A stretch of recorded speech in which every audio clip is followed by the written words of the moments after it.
You showed up that day? Yep. Ready for your, what was it called, Cajun chicken?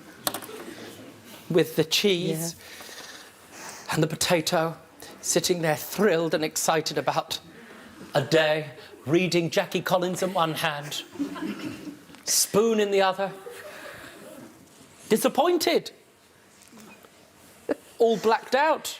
You didn't have Amanda's number, correct? Correct. It wasn't just day one, it was day two as well. Correct. The fact that you had to leave meant what? What did you end up doing? Going home. And what did you have for lunch? Cheese and ham sandwich with a fizzy drink. A what? A cheese and ham sandwich with a fizzy drink. How much are you suing her for? She says, I shut down my cafe, which is only a cafe, to look for my hamster. You say I lost the opportunity to enjoy an important local amenity. How much do you say that's worth, madam? £20. Oh, but though I saved her £20 by being closed, so I feel like I've saved... How much is one of Jean's jackets? One of Jean's jackets, £4.95. Well, she saved you a bit of money, did she not? Yeah, but that's not the point. It isn't the point. And it's the point that you make. Now, the point is you've opened up, correct? You've got rid of the hamster. Your car is in the process of being repaired. Jean, on the face of this very silly case, you are suing a woman who owns a cafe for £20 for loss of opportunity of the enjoyment of a local amenity. And this, believe it or not, invites a broader legal and consequent philosophical question. What is a community space? Especially in rural areas, and particularly nowadays, in circumstances where publicly owned spaces are closed down. In rural communities nowadays, private businesses like Amanda's are, to some extent, local amenities that people come to rely on. And if this was a local amenity which you're entitled to use, like a community centre, which was shut down and you consequently lost use, enjoyment or suffered some other injury, I might, I have to tell you, think seriously about giving you some award. As it currently stands, it's a cafe.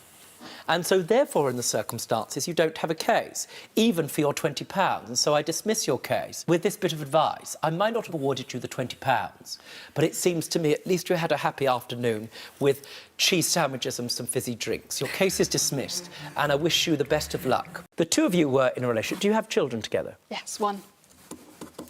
And it was Christmas Day. You spent all year preparing for Christmas. How long does it take you to get the meal ready, madam? 3 or 4 hours. And it's right to say, well, what happens at breakfast time? Pain au chocolat and Bucks Fizz. You only got a chocolate croissant and Bucks Fizz on Christmas? Yes, Judge. Did you wake up with a special thrill?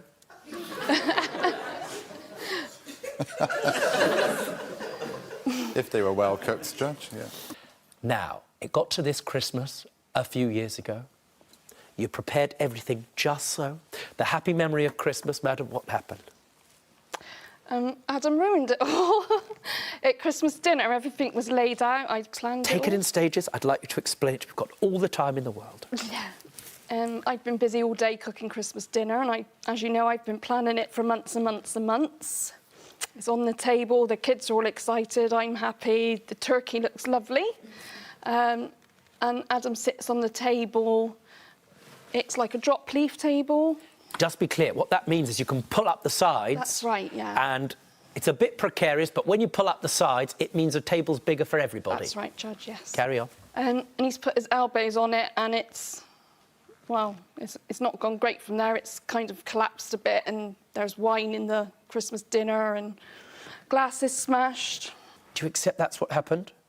Well, yes. Now, what are you suing Adam for? The loss of the Christmas dinner, the wine and the table decorations. How much? 160. Were you married at the time? No, Judge. Emma. Adam. Emma. Adam ruined Christmas. And he did so because he put his elbows on the table, and that, very sadly, destroyed the table. And so, consequently, you couldn't have your meal, and what's more, property was destroyed. The difficulty is, I'm afraid, that Adam didn't do anything negligent. It was an accident.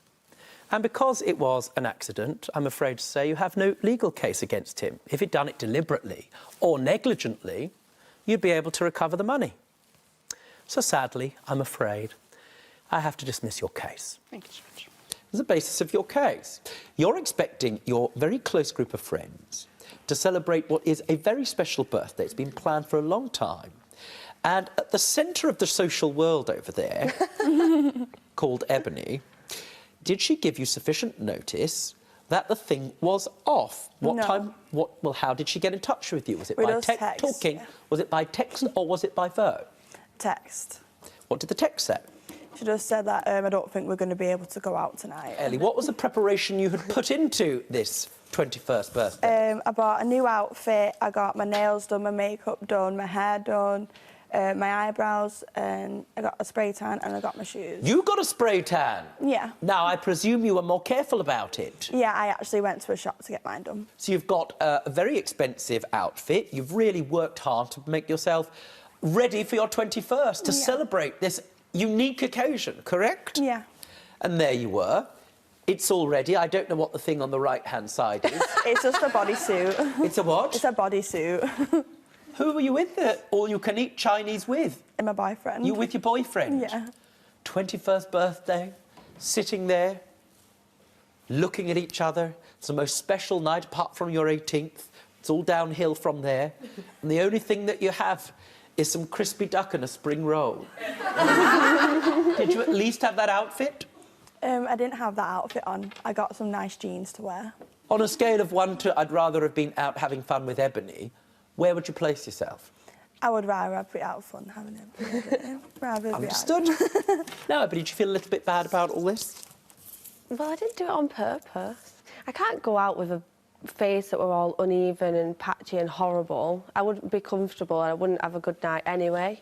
So it'd be pointless me going out because I wouldn't have been any fun. No, I have to tell you, if it were an event such as a concert or something of that kind, there's a possibility that your case might have some legal foundation. It doesn't here for 2 reasons. First of all, because you had no sort of contract of any kind, in which case I would have to dismiss your case. The other reason, madam, is because all of the stuff that you bought, every single bit of it, you can use again. So here's the happy news. Your case is dismissed, but I suspect you're going to have a fun time elsewhere in the future. Good luck to you. Your case is dismissed. Read the instructions, madam. Thank you. So, Milo, do you know what you're here for today? Yeah, because you're buying more money again. Absolutely. Now, you'll recall that 2 weeks after attending my courtroom and with my specific instruction, at some point, you broke what I consider to be clear advice, and 2 weeks on, Brian came round to your house. What was it with? What did he come round to your house with? A couple of pasties. He came round with a couple of pasties. Yeah, we've been shopping. Do you mean Pasties, Your Honour. Cornish pasties. Cornish pasties? Posh ones. Just pause. They're what, posh pasties? Yeah. Why is it a posh pasty? Does it have a collection of corgis? The brand that surmises seems... The brand? Yeah, yeah. From Asda Ginsters. They're from... They look posh. Just pause for a second. Listen, sir, you understand, there are certain things that are posh. You understand? Yeah. The Queen is posh. Sometimes people suggest that I am posh. But your view, just to be clear, so I can put it down in big, is that a gangster pasty is posh. Yeah. To me, it is. What's posh about it? They're not... When 2 years ago, they were £1 and they were at 61p, so I bought them a couple. Right, and so on the great scheme, if there were to be a pyramid of posh, where would you put a Fray Bentos? So I don't like them. I put them at the bottom. That they wouldn't be posh? No, no. So you can't imagine, there you are, there's your chance, winning your MBA, and you sit down, Sorry. and you're taken to a little side room by the Queen. And she says to you, now, I really think that we're going to have a marvellous afternoon. I've gone posh. I bought you a gangster pasty. That's posh. Understood. Was he expecting you to pay for it? No, we put it on the bill. He put it on the bill. Yeah. Now, they were No. reduced in price, as I understand it, from Yes, what to what, please? I think they were £1 down to 61p, Your Honour. Less posh. It's all very well for you to go and buy things for Milo, but you'll recall what we discussed on the last occasion. It requires Milo's what? I don't know. Begins in con and ends in cent. Contract. No, no. Okay. Let's just pause. Say what you hear. You understand? It's a bit like catchphrase. Let's try again. It begins in con and ends in cent. Consent. Very good. Did you give your consent before accepting these posh pasties? No, he just bought me. Did you eat said posh pasties? Oh, yeah. Don't be stupid. Stay and watch the best Judge Rinder moments. And I'm talking. Understood? Don't be a moron. Subscribe to Judge Rinder YouTube channel. Right now. That's an order.